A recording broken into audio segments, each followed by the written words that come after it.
Monsieur Neurvalette and Lady Farina, they seem to have gotten into a dispute. Please go see for yourself.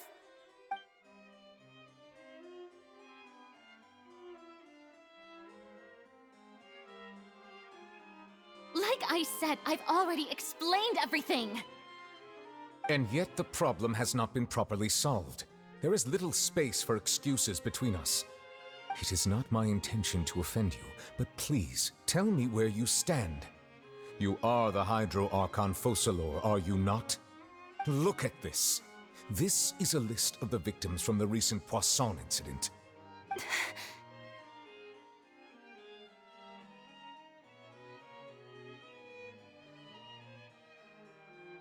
You mean... they're all... We did not arrive in time to avert this disaster, and I will not have it happen again. I will say this once more. You must tell me everything you know.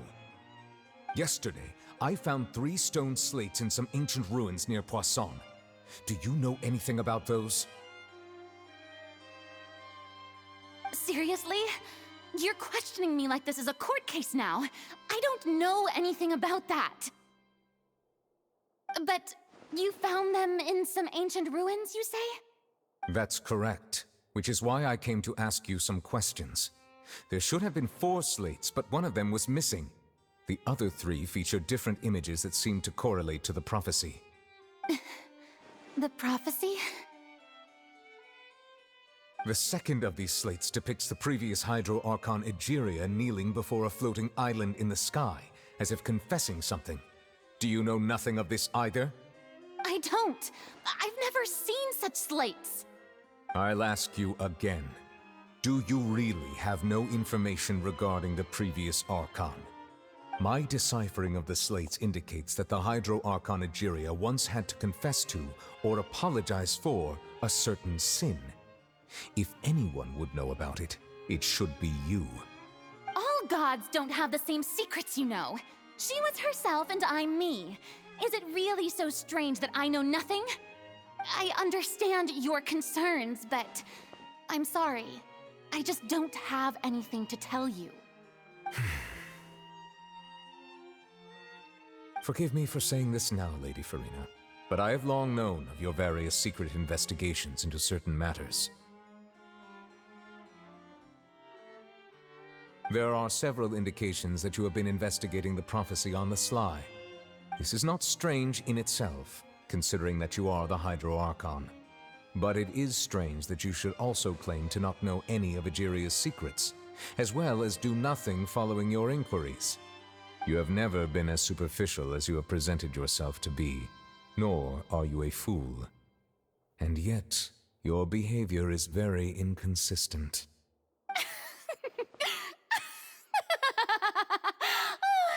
So you've been watching me all this time, have you?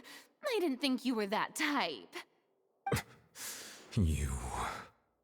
Well, since you know about my secret investigations, then you should know I'm actually working to take care of it. There's no point questioning or suspecting me. You're the Eudix, but you're still my subordinate. You should be following my lead. Just trust in me, you're Archon, and do as I say. Never mind whether you can truly convince yourself to or not. It'll all turn out fine. That's all I have to say. We do not discuss this matter again. Oh, the opera's about to start. Toodles!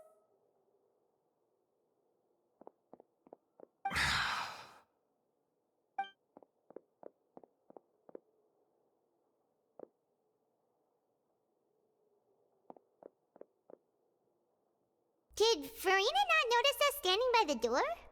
Wonder what's up with her. She was smiling. Huh. She didn't seem in the mood to care if we were listening in or not.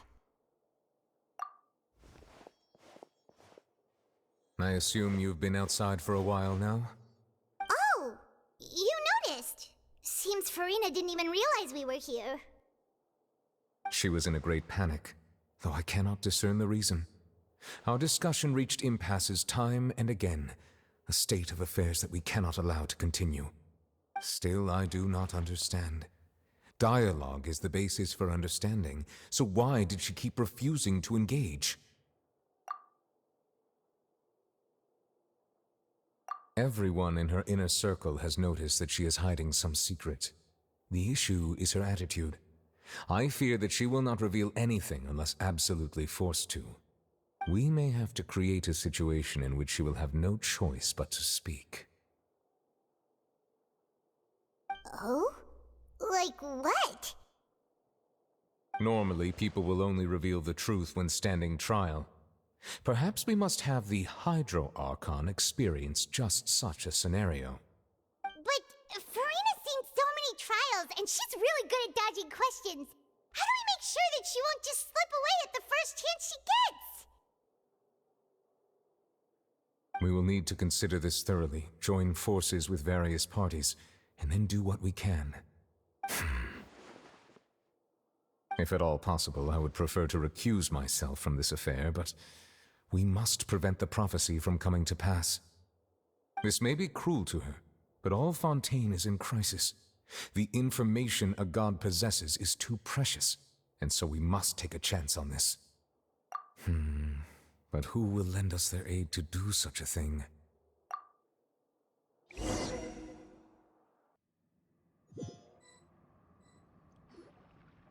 Well, that's everyone, huh? Speaking of which, it was pretty smart of you to think of hiding here. Poisson was just involved in a disaster, so it's presently devoid of people. That naturally makes it the best choice. And here you are drinking tea like it's the most natural thing in the world, huh? That's what families should do.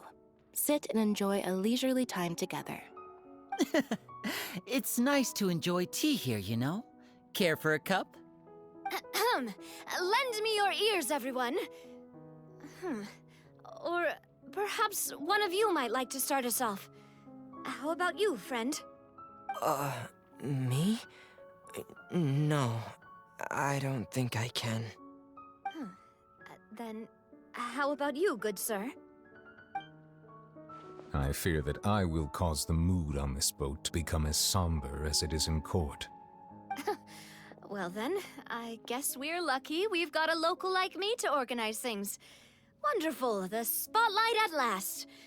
I guess I'll be facilitating things from here. That was a little long-winded, don't you think? Oh, you might be right. Anyway, to cut to the chase, our friend here, the Traveler, has brought us together to discuss something. As for what that is, well, let's start by saying that we'll be pooling our efforts together to create a series of traps. Oh, how intriguing. Well, it's just an expression, really.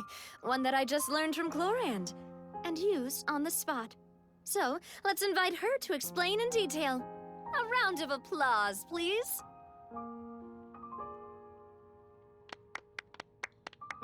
Huh? Didn't you say that you would be facilitating this? Oh, come now. Your work doesn't involve much public speaking, right? This is a good chance to practice. You might even pick up some fancy oratory tricks to impress your boss with in the future. I see. And what does my boss say? He is glad that you consider him your boss. Do go on.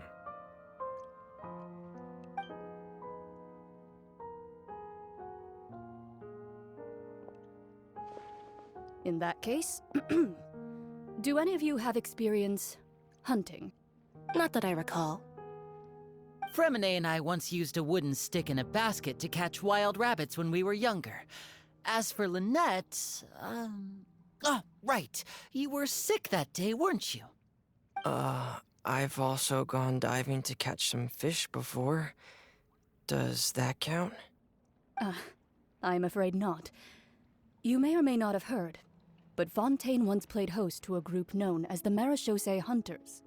Though that was their name, they did not hunt animals, but rather various monsters left behind by the ancient dynasty of King Remus. Today, Fontaine's monster population has already thinned greatly, so the hunters have blended back into society. taking up arms in other lines of work. They even left a unique methodology of hunting in their wake. A trap comprises of the following components: bait, a trigger, and a containment device. Sometimes a lethal implement will also be necessary to deal with the prey. So, if we were to build a trap together, right now, what would you choose to build it with? For me, I would prefer something basket-shaped. Pigeons and rabbits will see the bait and naturally enter the snare. Our line of work requires a deft hand, and we're some of the best in the industry, so you can count on our techniques. You used some of those techniques while moving the people of Poisson, didn't you? My subordinates mentioned that you even performed some magic for the bawling children. Yes, and I even managed to gather some intelligence in the meantime. I'm quite the multitasker if I do say so myself. I'm afraid I can't claim that as my strong suit. I prefer more stable methods, like placing bait in the water and waiting for the fish to come within reach. That's the kind of method I would count on. Calm and steady. Exactly the kind of person who would catch loads of fish. And I can be their assistant. With discretion, I'm sure. I'd probably use some sort of mechanical animal. Papa once bought me some small clockwork squirrels, mice, and such. When placed in the forest, they can attract others of their kind. I remember that you liked those too, didn't you? I did. And that would be a good way to go about it. If they're realistic enough, animals of the same kind will follow them all the way to the trap. What about you, Monsieur Neuvillette? I fear I do not have any related experience. That makes sense. You usually solve problems directly, without the use of any such tricks. But I do have one more question for you, Monsieur. If we were to create a trap now, how would you design it? I would like for it to be effective, but bring no harm to the prey. A more gentle trap would be ideal. Kind, as always. However, our intention doesn't necessarily change the containment device and the type of implement we need. If we wanted to kill the prey in one strike, we would need a powerful implement. However, that also goes for prey that must be captured and safely contained. Wait, why's that? Only a hunter who's a true expert at subduing their prey can snare it without harming it. The line that divides life and death is often exceedingly thin. So are we going hunting together? Huh. We hadn't thought of seeing ourselves as hunters. It kinda works, but maybe it's still not the best metaphor. If our means of capturing and dealing with our prey is to put them on trial, then the hunting metaphor is actually quite accurate. But we shall require much more courage than any hunter to judge a god, a being whose seat is an exalted throne. Oh, so that's what's going on. Sounds very interesting.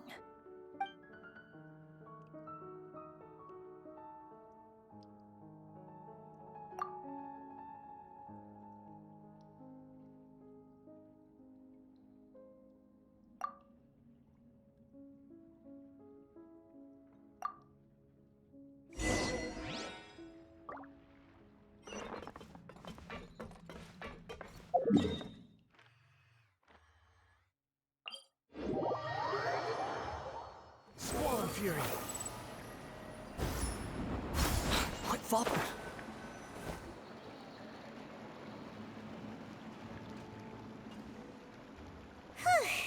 It's been a tough few days, hasn't it?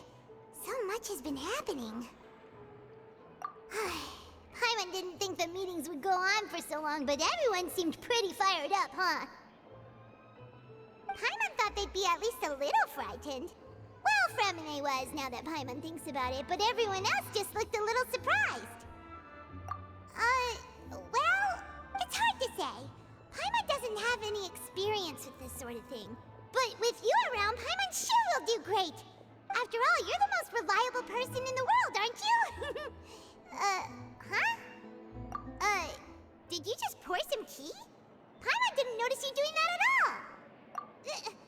Then what's that? Paimon's never seen that cup before.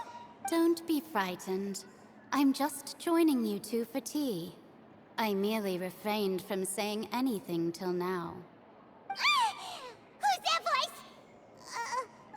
But there's no one here! Ah, have you forgotten me already? Wait, you are familiar. You're the voice we heard from the sky in Sumeru! The voice from the sky, I fear that description is wrong. Though, not completely wrong. You're feeling lost now, just as you were feeling previously. I sensed that confusion and thus came to you. Guiding people is an irresistible hobby of mine, after all. Consider me a passerby, just accepting a commission from my friend's disciple on a whim. The prophecy. Yes, what has been prophesied will be fulfilled. You may view such things as the history of the future. What? Then is there any way we can stop it? I believe you have witnessed a failed attempt with your own eyes. Can everything in Tevat so easily be changed? Ah, so you've caught on. Just as prophecies are usually only the future as seen from the perspectives of the gods, could things be happening in hidden corners where the gods' gaze does not fall? Are the things that you shall see different from the fate that the gods perceive?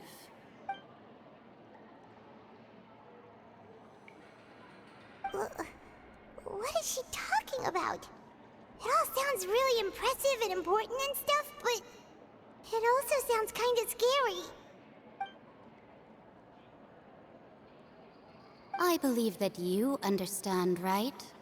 Some things are insignificant, but others you must reach out to change. Ultimately, fate shall serve as your only guide, no matter what will happen in Tevat's future. All you need to do is to play your part. This was good tea, by the way. Thank you for your hospitality. Well, that'll be all for today. The voice. It's gone.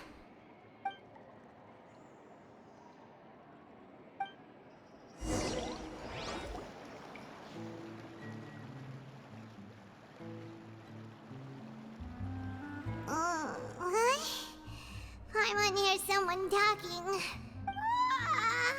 right, coming. Hey, it's you who's getting lazy, okay? Well, I see I've walked in on some lively banter. Mona! Fine, just fine. I went to take part in that Steambird panel.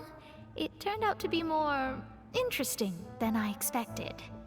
Not all Fontainians are pessimistic about this. One journalist mentioned that sitting around and waiting for the end to come would be wrong, and that they should make their own rescue preparations. I agreed, so we had a brief chat with her. Did she have pink hair by any chance? Why, yes, it was Charlotte. I assume you've heard of her, no? That daredevil journalist? I'm in full support of her view. Prophecies are very important, but how can people allow their lives to be commandeered by just a few words? That's right! Paimon's glad to hear something sensible for once. Ah, yes. About what we had discussed before. I did try, but I'm afraid I couldn't reach the old hag. I'll try again tonight, but I wouldn't get your hopes up. Huh?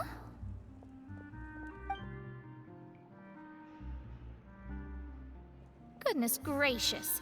Are you serious? She said that even the god's gaze has blind spots. Pretty bold if you ask Paimon. Most people would believe the gods to be all-knowing, right? The Hexen Circle members are certainly anything but ordinary. As for the mage named N, the old hag has mentioned her a few times. She said that N's sense of direction is incredible, and that she loves guiding those who are lost. But I've never met her, and if she were still alive, she'd be... well, suffice it to say that the hag's at least a few hundred now, and N's been around for longer than that. Whoa. The Hexen Circle sounds like a scary group. But they must really stay in shape to live so long. Their abilities alone are pretty terrifying. If she came to see you personally, then the problem you're facing must truly be of great importance. Well, it's not like Paimon could understand anything she said. Yes, she was quite cryptic, but I suspect she means that there is still a way to turn things around. She didn't say when or what that would be, though, so... Perhaps it is something that you cannot know right now.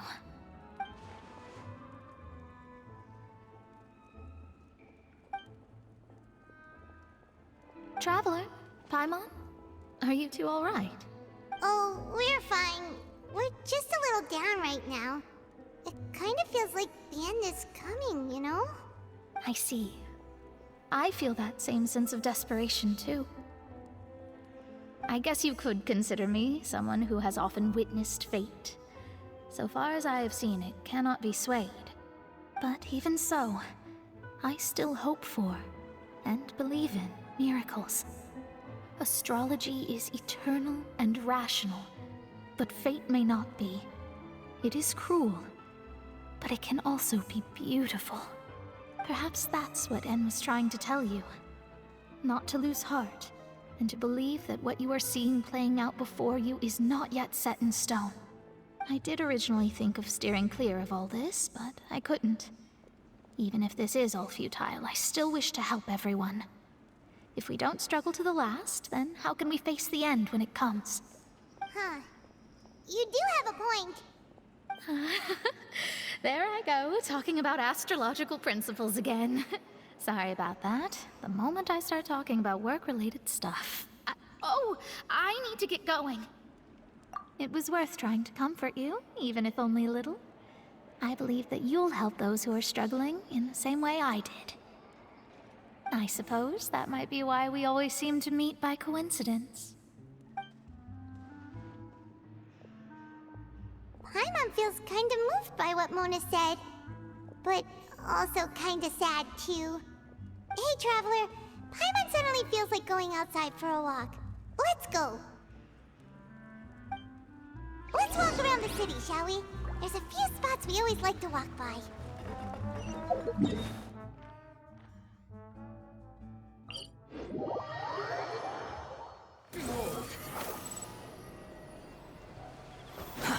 Too slow.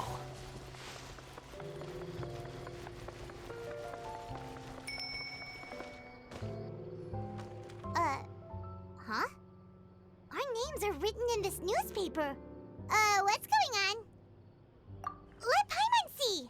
The underwater stronghold, the Fortress of Meripede, has continued in its noble autonomy, but that does not mean that others cannot interact with it. My recent attempts to enter the fortress bore little fruit. Huh. Guess Charlotte still hasn't given up on that. Thus, did an Outlander friend become the focus of this report? A blonde adventurer with their white fairy, legends trailing in their wake. It is said that this mysterious traveler once visited the underwater fortress. So while the fortress's interior remains a mystery behind closed doors, do not fear, for the tales of the traveler contain surprises in spades. Journalist Charlotte's biggest scoop yet, the Traveler's Trail, World Walker. Huh. Charlotte took so many awesome photos of us and we never even noticed her. She hasn't been able to get a hold of anything at the fortress, so since we're easier to find, she's using us as the subject matter instead? Ugh, seriously? Well, fine. Those headlines and photos do look cool, so Paimon will forgive her this time.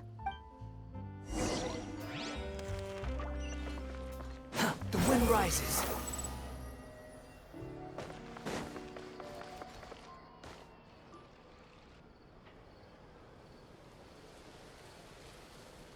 We're here! Paimon's hungry. Should we go in and get something to eat?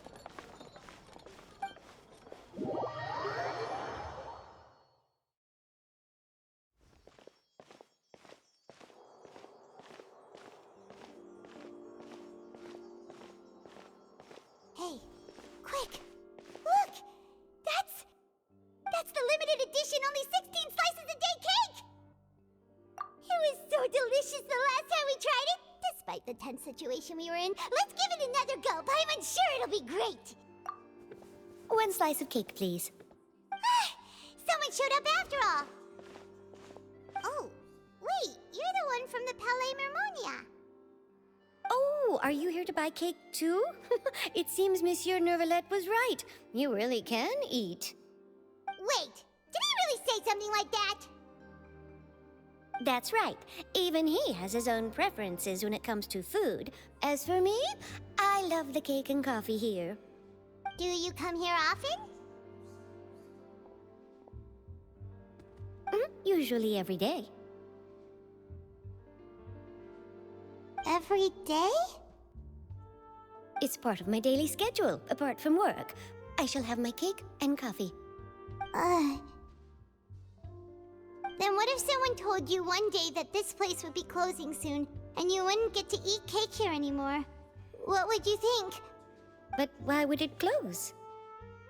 Well, Paimon doesn't know either, but maybe the waters will rise tomorrow. You know, like in the prophecy. Oh, the prophecy. To be honest, I haven't paid much attention to that. No, still, even if there'd be no more cake tomorrow, that wouldn't keep me from having some today. No, it's the same for eating in general. You might not be able to eat tomorrow, but if you can do so today, then you should carry on. That's what people call living, you know. Huh. Don't be sad. Excuse me, could I have 2 more slices of cake to go? These 2 slices are for you. Sijuin said that this kind of expression you're making is what humans call being sad. Oh, you know Sijuin? I sure do. She was born before me, and she sometimes comes to the surface to teach us things about humans. She said that humans are creatures that are saddened easily, yes, and you can only lift their spirits by feeding them delicious food. So please try the cakes here. I've got something else to do, so I'll be going now. You two try to stay in a good mood after eating, all right? Bye.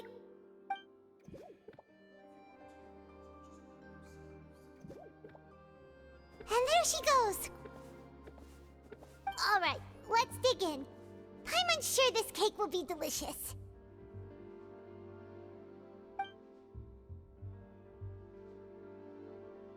It's more delicious than last time, and the flavor gets even better with a sip of tea. It sure would be nice if we could come again tomorrow. Sure would be nice if we could always eat delicious food here.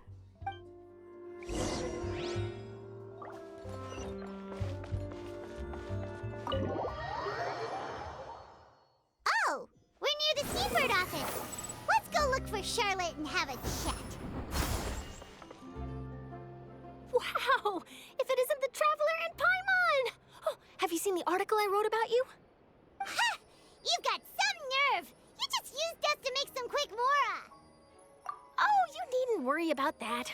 I heard that you were in Poisson some time back, so I sent you a letter to discuss just that. It appears you didn't receive it, though. It's all right, though. I've set aside the amount intended for you. I've even set the table with some food. Really?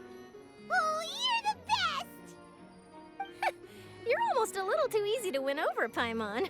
If I were a journalist with ulterior motives, you'd be in trouble now, you know. Oh, Paimon knows you're not like that. Still, what brings you here all of a sudden? Were you looking for me? A friend of ours met you a while back, and when she mentioned it, we thought of coming to see you. Her name's Mona. Ah, so you know Miss Mona as well. She's a guest columnist for our paper. Really good one, too. She's so young and already such a brilliant astrologist. So she mentioned me? What did she say? She said that you're a real daredevil of a journalist. Nice. In which case, can this daredevil journalist dare to request an exclusive interview with the legendary Traveler and Paimon? Huh? So your article in the paper today doesn't count? Oh, of course it doesn't. That was more like live photography. What I'd like to do is dive deeper and ask you to talk about the things you've seen and experienced.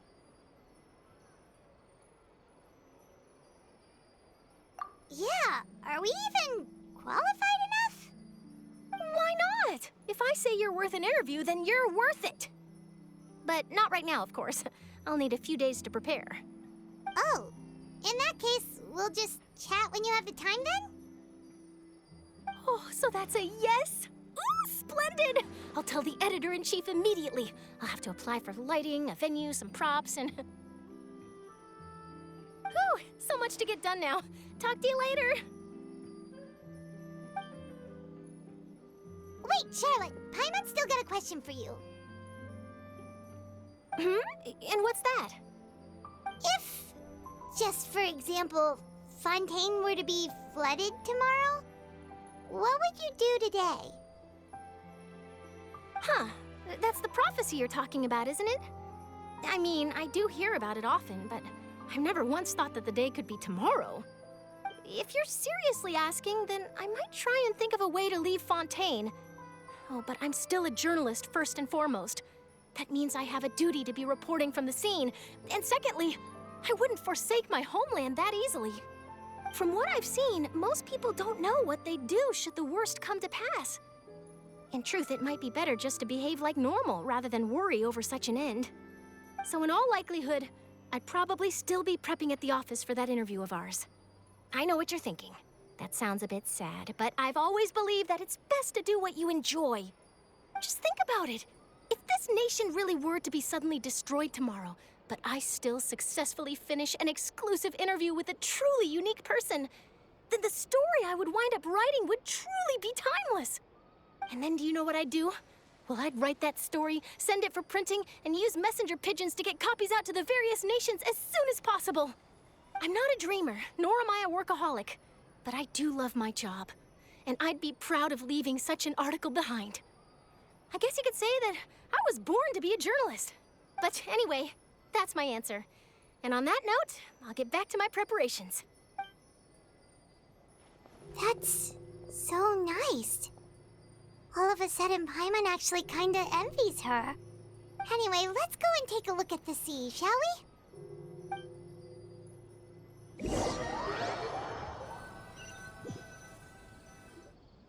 The sea breeze and scenery can be a pretty soothing combo, huh? Paimon's been thinking. If it wasn't Fontaine, but all of Tevat that would be destroyed tomorrow, where would we go and what would we do?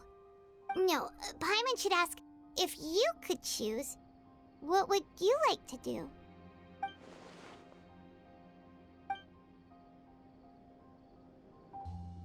We've always been moving to the next destination, so we haven't spent much time thinking about these kinds of things. We didn't have to either, with us always being on the road and whatnot. You mean, still traveling? Huh. Wait, isn't that what we've always been doing?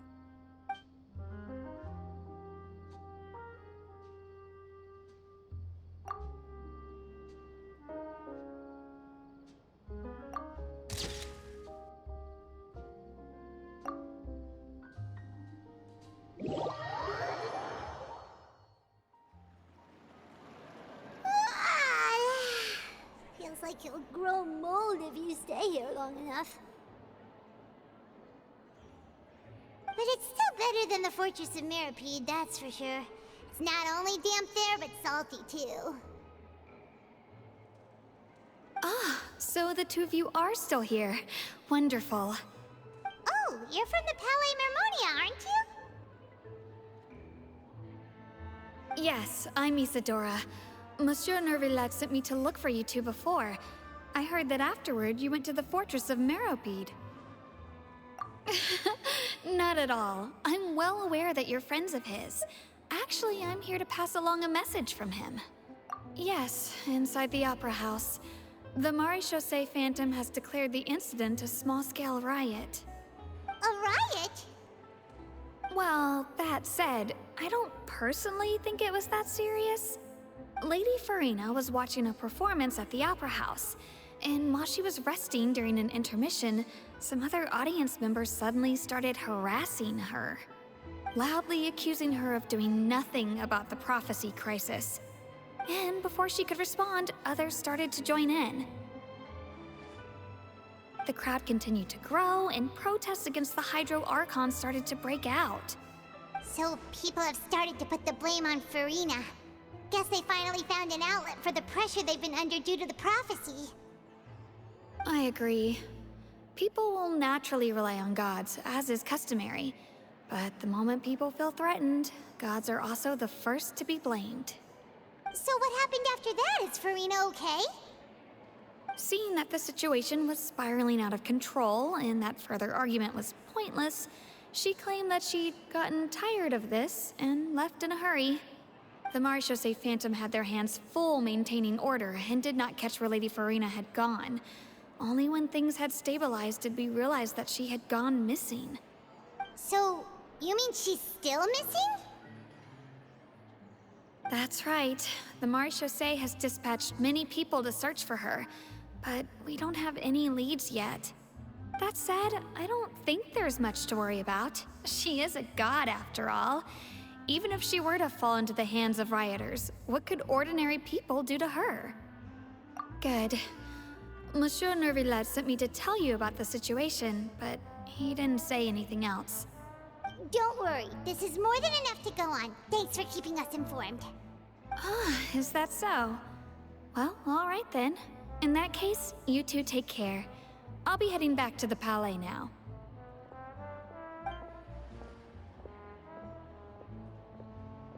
Well, sounds like we should hurry over to Poisson then. If we know Farina, she won't try to fix things in this situation. Instead, she'll look for a place to wait out the heat. And, as we also know, she may be loud and dramatic, but she doesn't have a heart of stone. When Nervillet was talking to her in the Palais Mermonia, and she heard about Poisson, she couldn't hide her sadness and remorse. It would be hard for her to ignore being accused by the public today. Paimon thinks Farina's probably taken the opportunity to slip away to Poisson and try to relieve the sense of guilt that she's feeling. Huh. Well, what do you think? Paimon knows the answer, of course, but Paimon can do the analysis to back it up, too. Cool, huh? In that case, there's not a moment to lose. Poisson, here we come!